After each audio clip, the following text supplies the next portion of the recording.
Olá, pessoal, tudo bom? Vamos seguindo, então, as nossas aulas. Hoje nós vamos falar da via permanente e seus componentes, especificamente falando do trilho curto. Essa aula é baseada na apostila de Estradas 2 e Ferrovias do professor Clésio Gerson Pinheiro, da Escola de Engenharia da Universidade Mackenzie. Três elementos principais são importantes. Quando eu tenho os meus elementos principais, eu tenho o meu trilho, eu tenho o dormênio e tenho o lastro, que nós vimos na aula passada.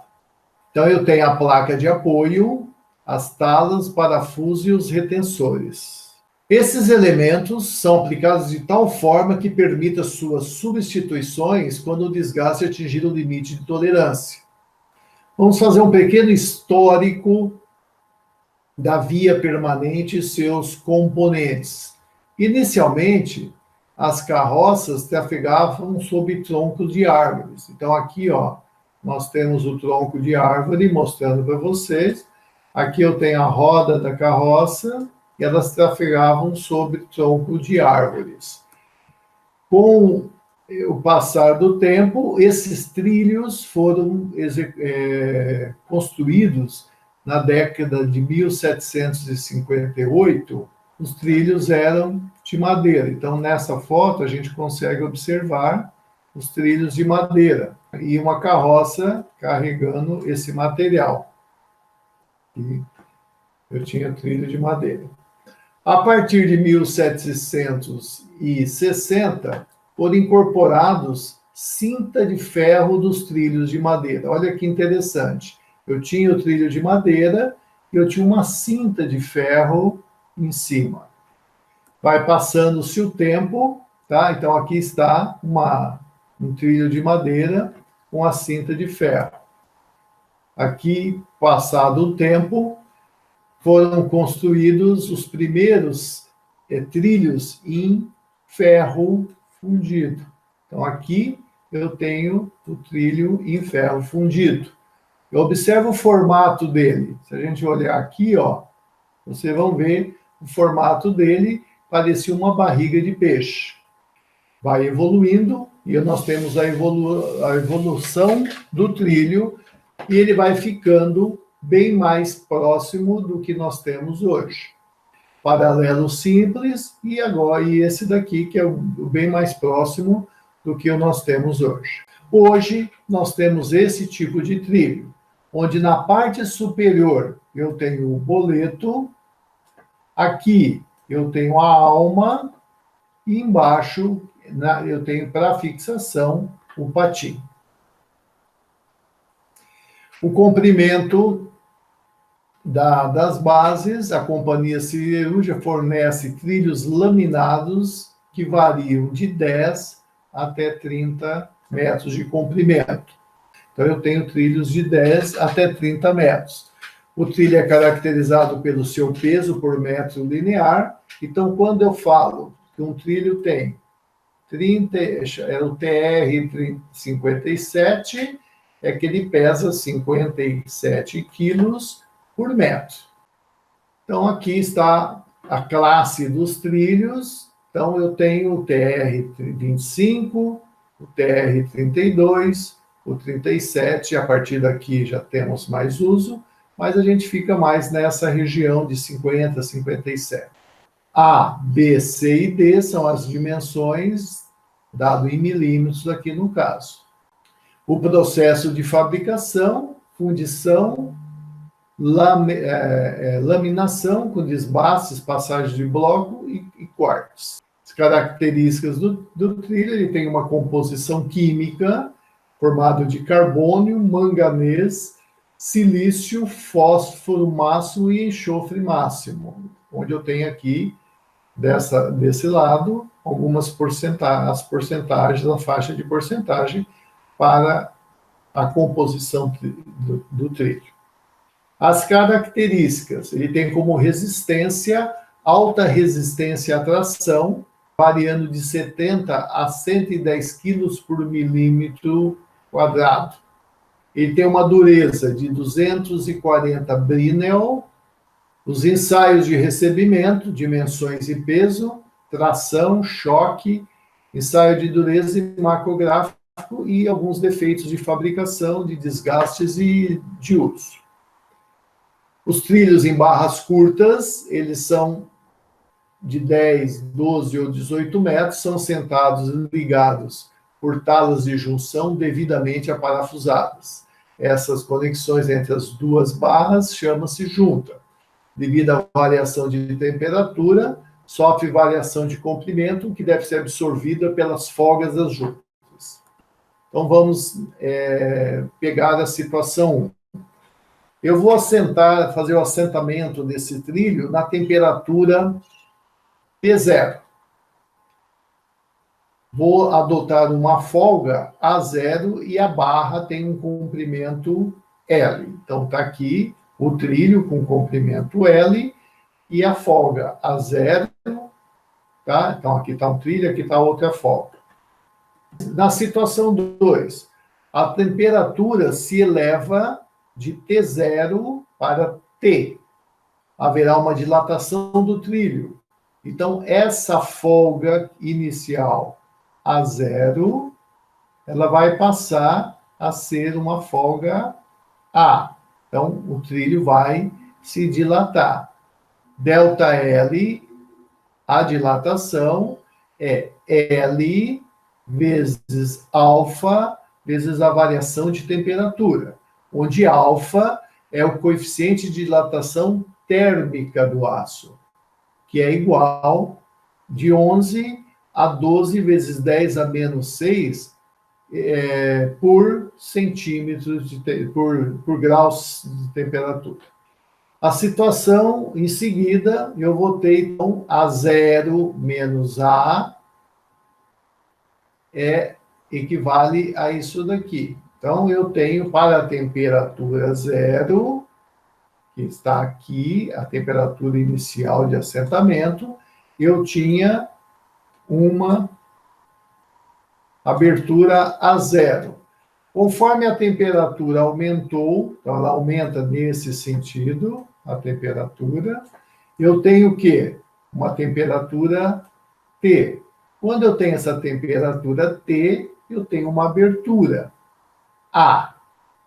Tá? Eu vou criar esta curva, que vai ter um ângulo alfa. Então, a tangente de alfa é A0 menos A, dividido pela variação de temperatura, T menos T0. Isso daqui equivale a esse coeficiente alfa, então eu vou ter alfa vezes L. Se eu tiver essa outra curva, significa que eu vou ter, para uma variação menor de temperatura, uma mudança dessa folga diferente da anterior.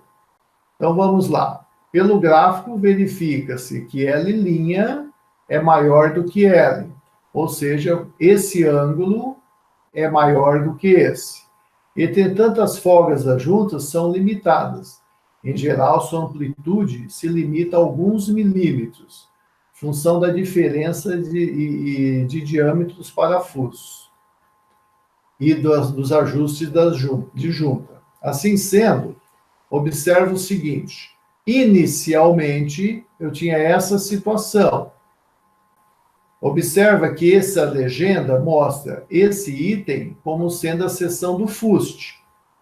E aqui, o furo. Então, eu tenho bem centralizado.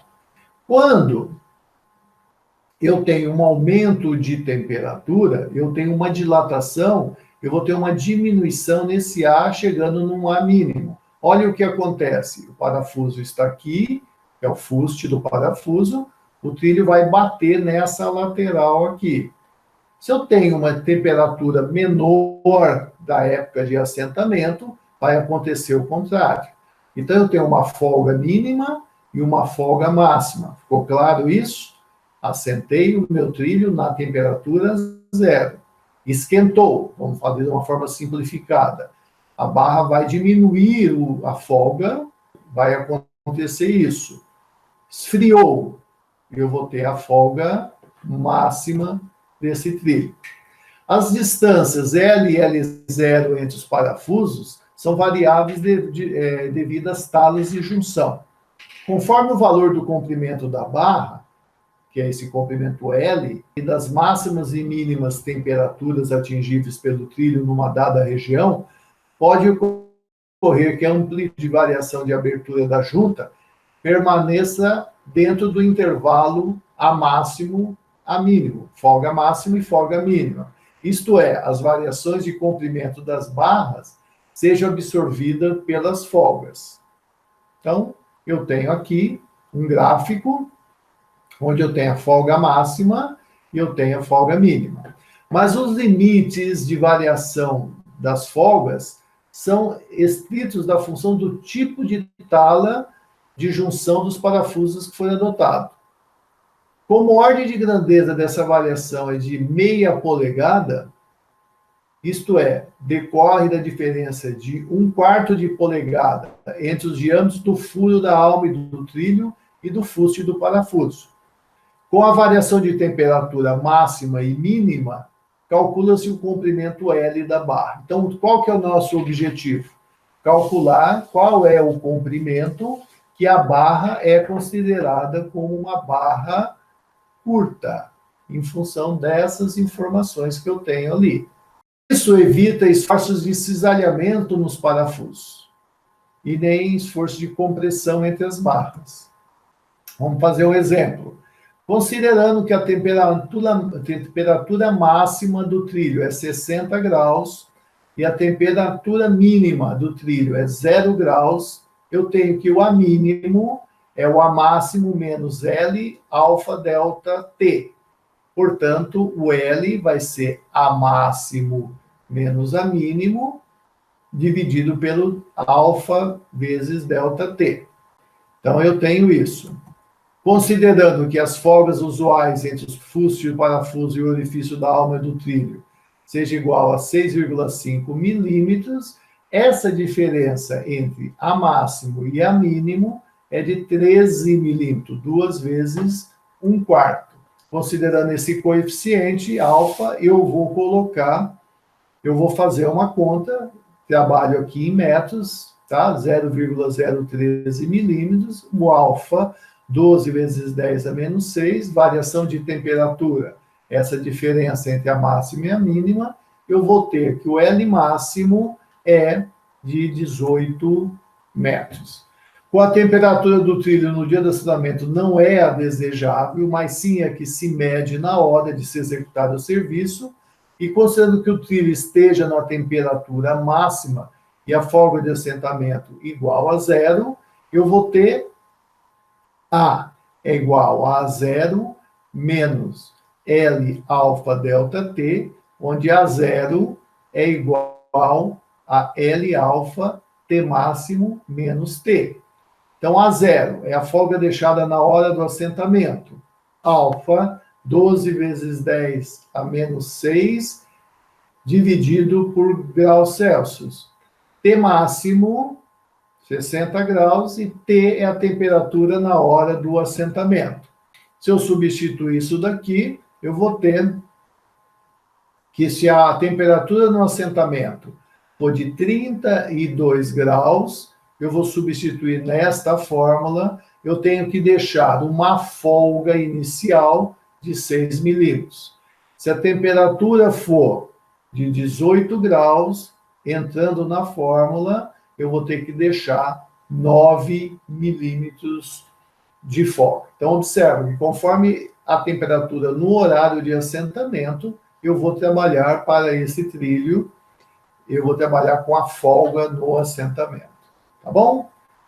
Fiquem em paz, estudem e vamos ver nas próximas aulas. A gente vai marcar algum horário para a gente conversar, tá bom? Um abraço a todos.